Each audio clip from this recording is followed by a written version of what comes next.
If you want to lock WhatsApp with facial recognition, here's a step-by-step guide on how to do it. One of the ways that you can pull that off, you can just hold right here the WhatsApp, and if you upgraded your iOS to the latest version, to the 18th, you're gonna be able to see that feature. Go ahead and click require face ID, and then basically go ahead and select the first option, require face ID, and that means that no one will have access to WhatsApp except for you.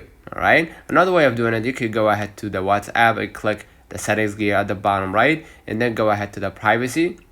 You can scroll a little bit down until you find the app lock right here. Go ahead and click on it and make sure that you toggle this one green. When you enable this, you will need to use face ID to unlock WhatsApp. You can still reply to messages from notifications and answer calls if WhatsApp is locked. So let me know in the comments if this video helped you. Don't forget to like and subscribe, and thank you.